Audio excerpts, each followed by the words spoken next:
A member of the Masked Fools, inscrutable and unscrupulous. A dangerous maestro of theatrics, utterly engrossed in the art of performance. Adorned with innumerable masks, she is the hero with 1,000 faces. Wealth, status, power. None of those matters to Sparkle. The only thing that can get her attention is amusement.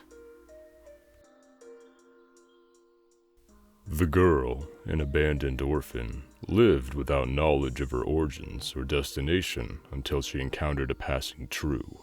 From a distance, she watched a black-haired lady with a double ponytail gracefully moving across the stage like a fish. Despite donning various masks, they did not hinder her laughs and cries during her performance, captivating the audience even from afar. The fish leaped in front of her, then dove back down, creating ripples in the surface of the water. Gradually, she realized she was watching the performance from beneath the stage. Intrigued, she continued to watch the performances for countless days, but she remained an audience member, never stepping into the spotlight. After one of the shows ended, she went backstage, where the black-haired lady handed her a mask. "Can I perform too?" "Why not? If others believe you are Sparkle, then you are. Go, it's time for your show." As the curtain, serving as the fourth wall, was drawn, the stage remained dimly lit, revealing an unsettling black void. Though wearing a mask, she knew the audience could see and hear her. She kept recalling Sparkle's performance, imitating her movements, voice, and demeanor. "You've done very well for your first time, but my imitation was not perfect. That is a minor hiccup, but not a problem as long as nobody notices the difference. By the way, we are leaving tomorrow, so for as long as you want, you are the true Sparkle here, and you can make her whoever you want her to be." Sparkle wanted to say something, but the lady affectionately rubbed her head. "Not many people come to see us, except for you, and we don't have grand aspirations of becoming famous in the cosmos. It brings me joy to meet someone like you, who will remember an insignificant character named Sparkle. Don't cry. You can keep this mask. Now it's yours." Sparkle nodded. "When you don this mask, you have the power to become anyone and no one. If you truly aspire to be an actor, don't limit yourself to this small stage. Set your sights on the larger world and explore new horizons."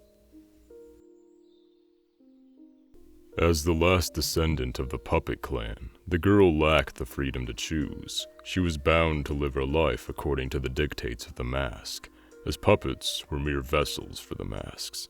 According to their legend, the longer a puppet dons a mask, the higher the chances of the puppet acquiring a soul, resembling a true human. However, in human folklore, masks were depicted as tools used for resurrecting the deceased, thus leading to the dwindling numbers of her people. However, as she had no interest in becoming human, being a doll was not an unfavorable choice for her. She dutifully obeyed the commands of the mask, despite the risk of attracting pursuers, as defying the mask proved to be challenging. Movement was a crucial aspect.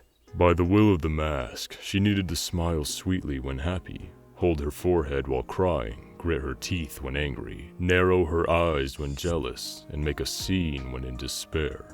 There were also signature gestures, such as raising her eyebrows slightly to face others with the left side of her face, and raising her hand to express love.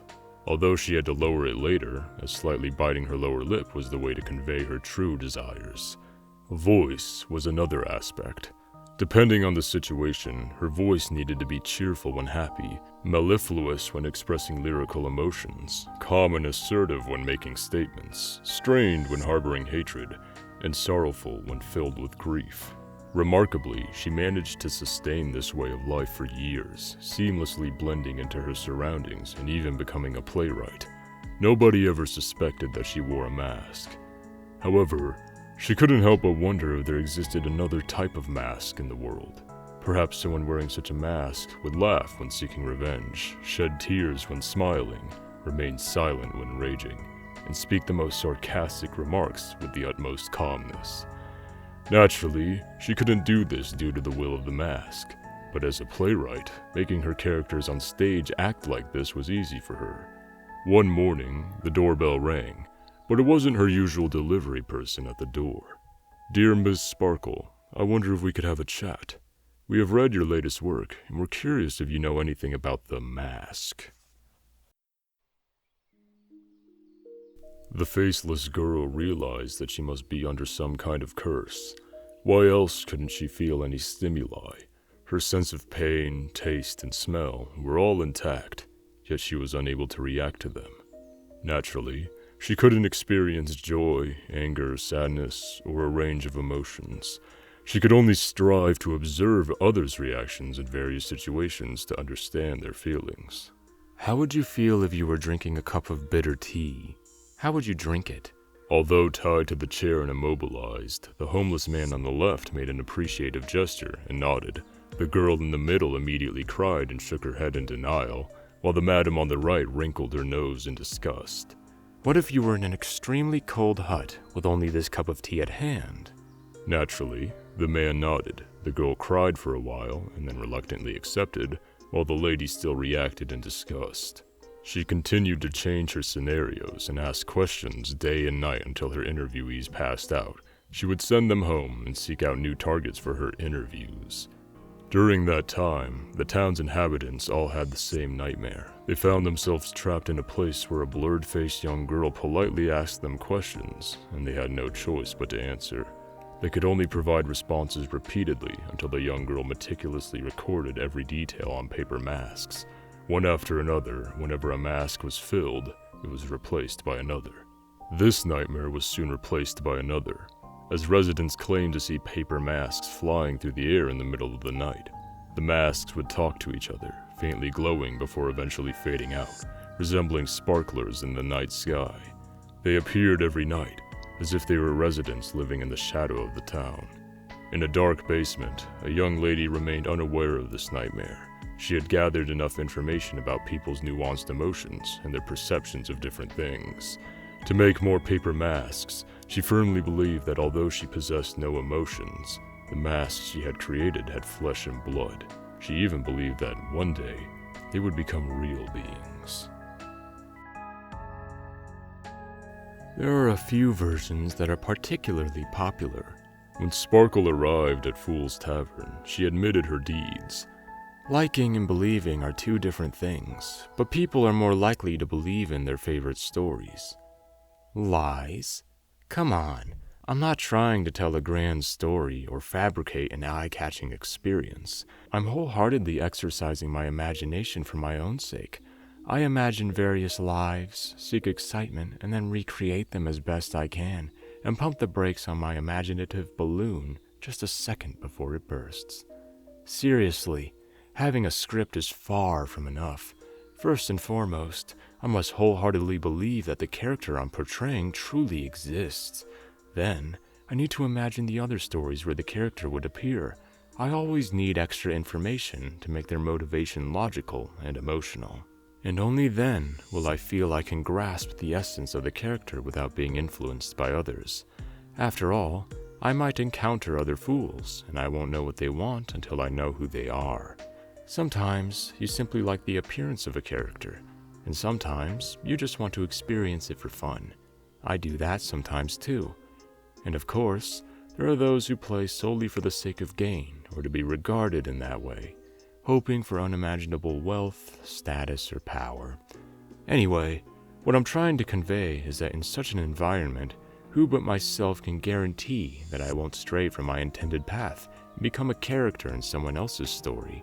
Nobody! That's why I have to tirelessly imagine and immerse myself in the act. No, I'm not denying it. It's truly addictive to me. The more I imagine, the more I get absorbed in those characters, the wonderful and tragic situations I create for them, and the emotions they experience in those circumstances. Sure, I used to think about that kind of life, joining a troupe, becoming an actor, traveling to unknown planets for performances, creating a character with my own name on it. But then, one day, I had a sudden realization. If you want to perform, is there a stage more captivating than your own life? Just as fireworks can flicker, she too can shift between 10 different colors in a minute.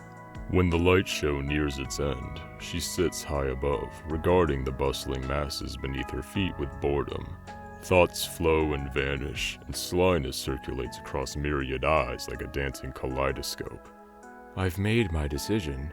This is how we're gonna have fun today. Bouncing and hopping, she glides through the crowds, her golden red tail flitting in and out of sight.